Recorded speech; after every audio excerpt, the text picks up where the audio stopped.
बिस्मिल्लाहिर्रहमानिर्रहीम। अस्सलाम वालेकुम गर्ल्स। अभी हम चैप्टर नंबर 4 का जो टॉपिक हमारा स्टार्ट हुआ था उसी की एप्लीकेशन डिस्कस करने जा रहे हैं और वो एप्लीकेशंस हैं properties and applications of compounds containing hydrogen bonding. तो जो पहली प्रॉपर्टी हमने इसके अंदर डिस्कस करनी है वो है thermodynamic properties of covalent hydrides. Thermodynamic properties का ये मतलब होता है कि वो वाली प्रॉपर्टीज़ जिसमें अगर हम हीट एनर्जी को चेंज करें, टेम्परेचर को चेंज करें, तो उसकी वजह से जो फिज़िकल प्रॉपर्टीज़ हैं वो इफ़ेक्ट हो जाएं, उनकी वैल्यू कम हो जाए या ज़्यादा हो जाए, जो भी चेंज आएगा that will be thermodynamic properties. ठीक है। इसके बाद आ रहा है थर्मोडायनेमिक प्रॉपर्टीज़ हमने किस तरह के कंपाउंड्स में डिस्कस करनी है, उनको हम नाम देने जा रहे हैं कोवलेंट हाइड्राइड्स का। कोवलेंट का ये मतलब है कि उन कंपाउंड्स के दरमियान में बॉन्डिंग कौन से वाली होगी, कोवलेंट बॉन्डिंग होगी। और हाइड्राइड्स हम किसको बोल रहे हैं, hydrides are binary compounds of hydrogen, यानी कि एक एलिमेंट जो है वो हाइड्रोजन कंफर्म है, वो लाजमी होगा। ठीक है। बाइनरी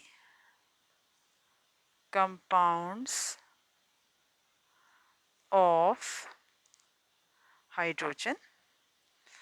लाइक इसमें एग्जांपल लिख लें आप।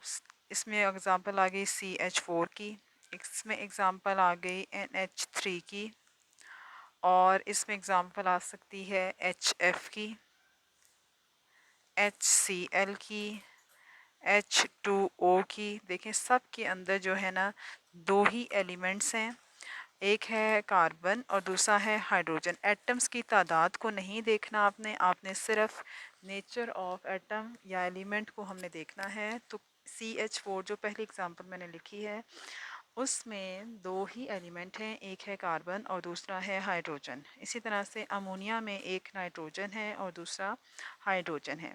ठीक है। तो आपके पास यहाँ पे एलिमेंट्स जो हैं वो दो ही हैं और तादाद जो है एटम्स की वो एक से दो से ज़्यादा हो सकती है, लेकिन नेचर ऑफ एलिमेंट्स टू ही होंगे। अमोनिया में दो एलिमेंट्स हैं, एक नाइट्रोजन दूसरा मस्ट हाइड्रोजन है। फिर HF में एक हाइड्रोजन एक फ्लोरीन, HCl में एक हाइड्रोजन एक क्लोरीन। इस तरह H2O में एक हाइड्रोजन है एटम आ गया और दूसरा है एक हाइड्रोजन एलिमेंट आ गया। दूसरा एलिमेंट जो है वो ऑक्सीजन है, यानी कि एटम्स जो हैं भले वो दो हों दो से ज़्यादा हों, इससे फ़र्क नहीं पड़ेगा। बाइनरी कंपाउंड्स में हमने नेचर ऑफ एलिमेंट्स को देखना है कि कितनी टाइप्स के एलिमेंट्स हैं, टू।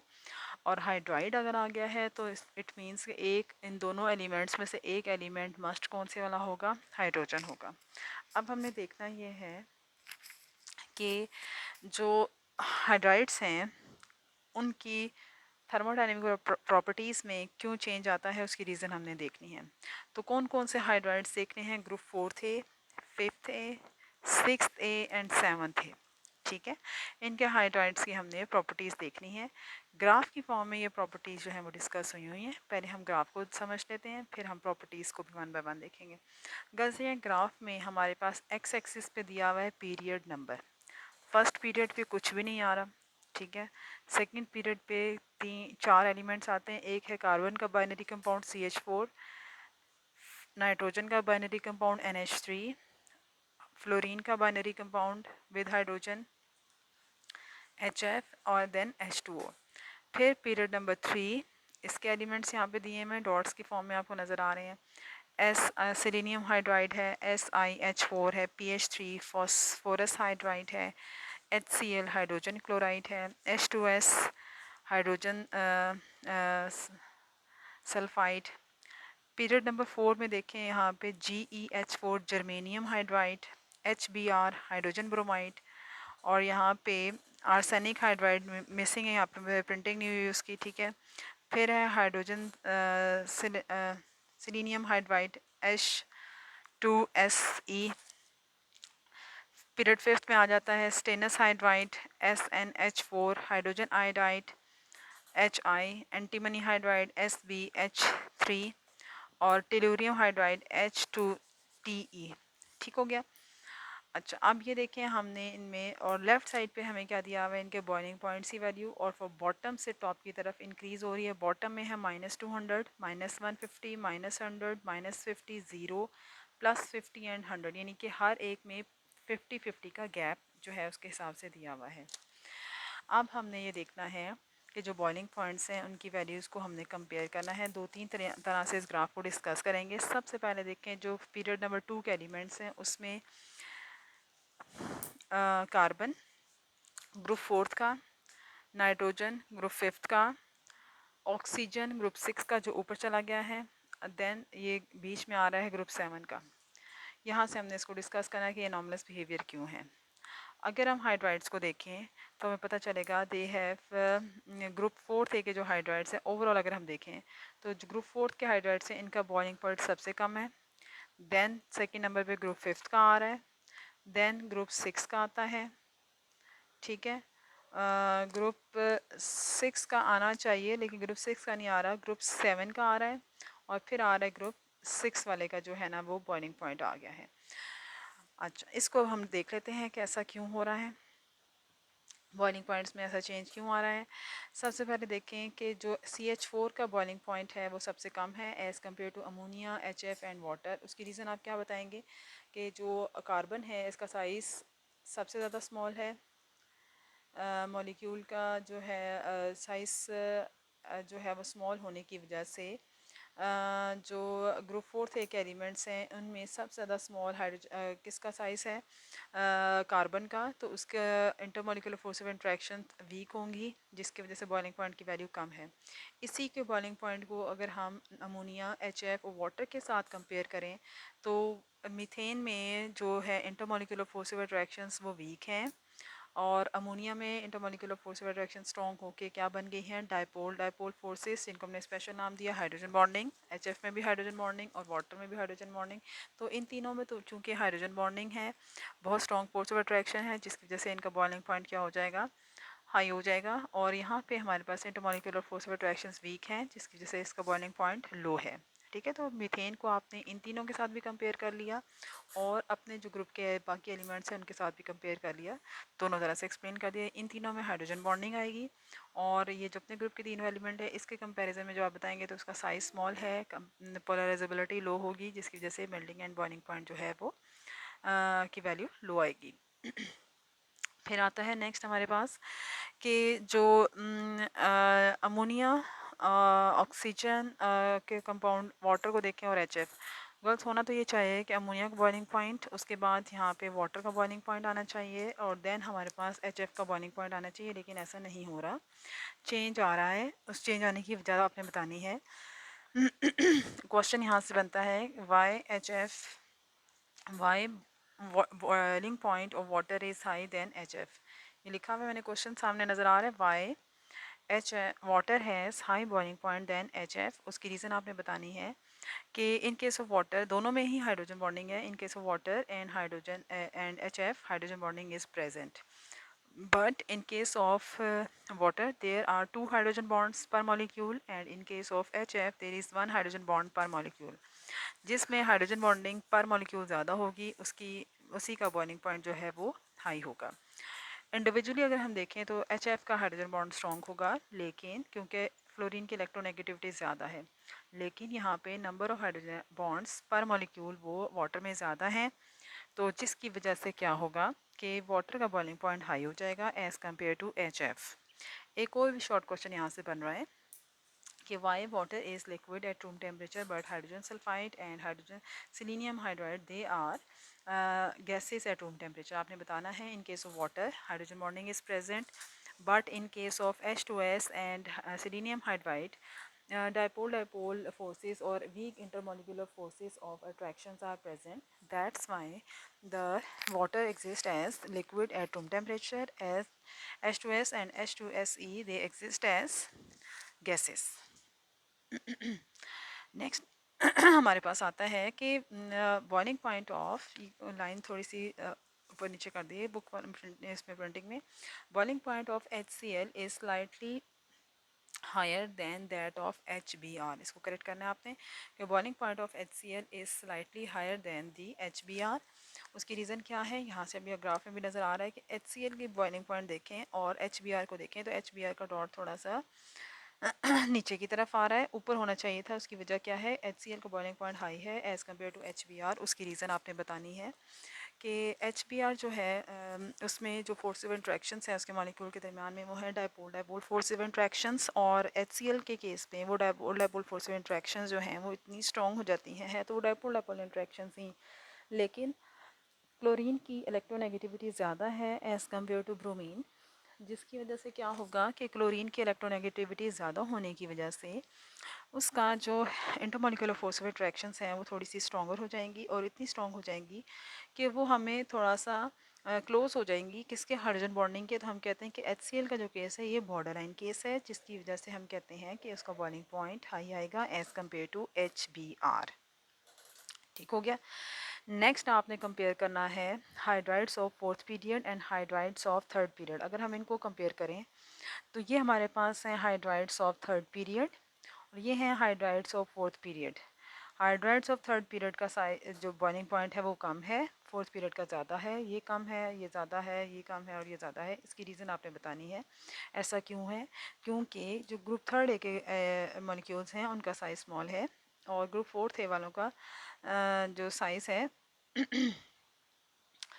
ग्रुप फोर्थ ए वालों का साइज़ जो है वो मॉलिक्यूल का साइज़ बड़ा है, और ग्रुप थर्ड ए या थर्ड पीरियड के जो एलिमेंट्स होंगे उनके मॉलिक्यूल का साइज़ जो है वो स्मॉल है, यानी कि जर्मेनियम हाइड्राइड जो होगा इसके मॉलिक्यूल का साइज़ बड़ा होगा as compare to selenium hydride. Germanium hydride का जब साइज़ बड़ा हो गया मॉलिक्यूल का तो पोलराइजेबिलिटी बढ़ जाएगी, intermolecular force of attraction strong हो जाएंगी, तो उसका बॉइलिंग पॉइंट हाई आ जाएगा as compare to selenium hydride. Same यहाँ पे भी केस आएगा, सिलीनियम हाइड्राइड और H2S में से H2S का बॉइलिंग पॉइंट क्यों हाई है कि सिलीनियम हाइड्राइड के मॉलिक्यूल का साइज़ बड़ा है एज़ कम्पेयर टू H2S, जिसकी वजह से intermolecular force of attraction selenium hydride में स्ट्रॉन्ग है एज़ कम्पेयर टू H2S, तो इसका बॉइलिंग पॉइंट बढ़ गया है। सेम रीज़न आपने बाकी में भी दे देनी है, तो इस तरह से आपने यहाँ पे इसको एक्सप्लेन कर देना है। नेक्स्ट आता है solubility of hydrogen bonded molecules. Girls solubility का एक रूल है वो याद रखना है आपने, लाइक डिजॉल्व लाइक, यानी polar molecules polar solutes polar solvent में डिजॉल्व होंगे और non polar solutes non polar solvents में डिजॉल्व होंगे। अब हमने यहाँ पे जो सॉलिबिलिटी देखनी है वो वाटर के अंदर डिफरेंट कंपाउंड्स की सॉलिबिलिटी देखनी है। 3 डिफरेंट तरह के कंपाउंड्स हैं जिसको हमने यहाँ पे डिस्कस करना है। पहला आ रहा है इथाइल अल्कोहल, दूसरा हमने देखना है कार्बोक्सिलिक एसिड, और तीसरा हमने देखना है हाइड्रोकार्बन्स। सबसे पहले आपने ये बताना है कि वाटर जो है उसकी नेचर क्या है, बाय नेचर किस किस्म का मॉलिक्यूल है। बाय नेचर जो हमारा वाटर है वो पोलर मॉलिक्यूल है, ठीक है, और उसके वाटर मॉलिक्यूल्स के दरमियान में जो इंटरमॉलिक्यूलर फोर्स ऑफ इंट्रैक्शंस हैं वो कौन से वाली हैं, वो हाइड्रोजन बॉन्डिंग है। इथाइल अल्कोहल का जो मॉलिक्यूल है, जो पहला कंपाउंड हम देखेंगे वो आपने बताना है कि इथाइल अल्कोहल एक पोलर मॉलिक्यूल है और इसके मॉलिक्यूल के दरमियान में भी हाइड्रोजन बॉन्डिंग है। जब हम इथाइल अल्कोहल को वाटर में डिज़ोल्व करेंगे तो इथाइल अल्कोहल की और वाटर के दरमियान में हाइड्रोजन बॉन्डिंग डेवलप होगी, जिसकी वजह से वो वाटर के अंदर सॉलेबल हो जाएगा। कार्बोक्सिलिक एसिड एक पोलर मॉलिक्यूल है और ये भी जब वाटर में डिज़ोल्व होगा तो हाइड्रोजन बॉन्डिंग डेवलप हो जाएगा। हाइड्रोकार्बन जो हैं they are non polar molecules, और ये जब वाटर में डिज़ोल्व होंगे तो हाइड्रोजन बॉन्डिंग नहीं डेवलप कर पाएंगे, जिसकी वजह से हाइड्रोकार्बन जो हैं वो वाटर के अंदर डिज़ोल्व नहीं होंगे। थर्ड हमारी एप्लीकेशन आ जाती है स्ट्रक्चर ऑफ आइस की। वाटर का जो स्ट्रक्चर है अगर आप उसको देखें, ये बीच में ऑक्सीजन है, सराउंडिंग में 2 एटम्स आ गए हैं हाइड्रोजन के, और यहाँ पे ऑक्सीजन के यहाँ पे 2 लोन पेयर हैं, जिसका ये एक लोन पेयर का इलेक्ट्रॉनिक क्लाउड है, ये दूसरे जो लोन पेयर है उसका इलेक्ट्रॉनिक क्लाउड है। तो कितने कॉर्नर्स बन जाते हैं ऑक्सीजन के इर्द गिर्द, एक corner, second corner, third corner और फोर्थ कॉर्नर। तो हम कहते हैं कि it is a tetrahedron. Water का स्ट्रक्चर कैसा है, एक टेट्राहेड्रॉन की तरह का है। अच्छा, जब वाटर लिक्विड स्टेट में होगा तो ये जो टेट्राहेड्रॉन है ये घूमता फिरता रहेगा, क्योंकि वाटर मॉलिक्यूल्स जो हैं वो मूव करते रहेंगे, तो इसके दरमियान में हाइड्रोजन बॉन्डिंग डेवलप हो भी रही होगी और ब्रेक भी हो रही होगी। लेकिन जैसे ही हम वाटर का टेम्परेचर कम करेंगे, इसको लिक्विड स्टेट से आइस की फॉर्म में लेकर आएंगे, तो आपको पता है कि जैसे जैसे टेम्परेचर कम होता चला जाएगा मॉलिक्यूल्स की जो पोजीशन है वो फिक्स होना शुरू हो जाएगी, जब मॉलिक्यूल की पोजीशन फिक्स होगी, और उसकी रीज़न क्या है, देखें जहाँ पे लोन पेयर होगा उसी डायरेक्शन में हाइड्रोजन बॉन्डिंग डेवलप होगी। अगर ऑक्सीजन का लोन पेयर इस तरफ है तो इस तरफ ही इसकी हाइड्रोजन बॉन्डिंग डेवलप हो रही है। इस तरह से यहाँ पे हाइड्रोजन बॉन्डिंग डेवलप होगी। ये डॉटेड लाइन से हाइड्रोजन बॉन्डिंग शो हुई हुई है। जब हम टेम्परेचर कम कर देंगे, वाटर जो है वो आइस में कन्वर्ट हो जाएगा। मॉलिक्यूल्स अपने आप को अरेंज करके अपनी पोजीशन फिक्स कर लेंगे। तो बीच में हमें यहाँ पे खाली जगह नज़र आ रही है, तो एम्प्टी स्पेस हम कहते हैं क्रिएट हो जाती है between water molecules when it is converted into ice form. और इस एम्प्टी स्पेस की वजह से हम कहते हैं कि जो वाटर है जब वो फ्रीज़ हो जाएगा तो वो कितनी स्पेस ज़्यादा ऑक्यूपाई कर लेता है, 9% ज़्यादा स्पेस ऑक्यूपाई कर लेगा। इसका वॉल्यूम जो है वो इंक्रीज़ हो जाएगा और डेंसिटी जो है वो कम हो जाएगी। That's why ice floats on the surface of water, कि उसकी इस वॉल्यूम बढ़ गया है, 9% स्पेस उसने ऑक्यूपाई कर ली है और डेंसिटी कम हो गई है, जिसकी वजह से हम कहते हैं कि ice floats on the surface of water. ये हमारा एक शॉर्ट क्वेश्चन है, very very important short question जो आपने यहाँ पे देख लेना है। फिर डिस्कस हुआ है कि वाटर का जो स्ट्रक्चर है वो डायमंड की तरह का है। डायमंड की तरह का स्ट्रक्चर मीन्स कि यहाँ पे हमारे पास डायमंड में भी बीच में कार्बन होता है और सराउंडिंग में चार कॉर्नर्स पे कार्बन एटम होते हैं। इस तरह वाटर में भी चार कॉर्नर्स हैं लेकिन बीच में ऑक्सीजन है। एक तरफ लोन पेयर है, दूसरी तरफ लोन पेयर आ गया, और एक तरफ हाइड्रोजन है, दूसरी तरफ हाइड्रोजन आ गया। नेक्स्ट क्वेश्चन आता है हमारे पास शॉर्ट क्वेश्चन कि in winter season how aquatic life और फिश जो है दे survive under the blanket of ice. इसमें आपने बताना है कि जब वाटर आइस की फॉर्म में कन्वर्ट होता है तो उसकी डेंसिटी क्या हो जाती है, कम हो जाती है। जैसे ही उसकी डेंसिटी कम होगी वो आ जाएगा on the surface of water. हमने भी पढ़ा है ना कि ice floats on the surface of water. जैसे जैसे वाटर जो है वो आइस में कन्वर्ट होगा ये on the surface of water आ जाएगा। और सरफेस ऑफ वाटर पे आने की वजह से क्या होगा कि वहाँ पे जब आइस कलेक्ट होना शुरू हो जाएगी तो एक सर्टेन टेम्परेचर के बाद जाके जब बिल्कुल सारे का सारा वाटर जो है सरफेस वाला आइस में कन्वर्ट हो जाएगा, तो वो जो आइस है वो इंसुलेटिंग लेयर का काम करेगी और उससे नीचे जो वाटर लिक्विड फॉर्म में होगा वो कंपैरेटिवली वार्मर वाटर होगा। तो आइस जब इंसुलेशन का काम करेगी तो हीट जो है वो वार्म वाटर से सराउंडिंग एटमॉस्फेयर में नहीं जाएगी। ठीक हो गया। Low density of ice the liquid water at 0 degree centigrade causes water in ponds and lakes to freeze from surface to downward direction. यानी कि टॉप से बॉटम की तरफ जो है ना वो आइस फ्रीज होगी। उसकी रीज़न क्या है कि आइस की डेंसिटी कम होती है। जैसे जैसे आइस बनती जाएगी वो टॉप लेयर की तरफ आना शुरू हो जाएगी। जब वाटर का टेम्परेचर रूम टेम्परेचर या 25 से कम होते होते 4 डिग्री सेंटीग्रेड पर आ जाएगा तो by the fall of temperature, तो as the 4 डिग्री सेंटीग्रेड तक जब टेम्परेचर आ जाएगा और इससे भी मज़ीद अगर टेम्परेचर कम होगा तो जो वाटर सरफेस के ऊपर मौजूद होगा उसकी डेंसिटी मज़ीद कम होगी और वो जो है वो कन्वर्ट हो जाएगा इनटू वाटर की डेंसिटी कम होगी और वो कन्वर्ट हो जाएगा इनटू आइस और एक इंसुलेटिंग लेयर बन जाएगी, जिसकी वजह से वाटर और फिश एक्वेटिक लाइफ जो है वो अंडरनीथ जो होंगे वो सर्वाइव कर सकेंगे। ठीक है, तो यहाँ तक कि आपका इंपॉर्टेंट शॉर्ट क्वेश्चन बन गया। एक्सरसाइज में भी गिवन है ये क्वेश्चन। यहाँ तक जितनी एप्लीकेशन हैं उनको अच्छी तरीके से प्रिपेयर कर लें, याद कर लें। जो पॉइंट क्लियर नहीं होगा वो आपने मुझसे पूछ लेना है। ठीक है, अपना भी ख्याल रखें, दुआ में याद रखिएगा। अल्लाह हाफिज़।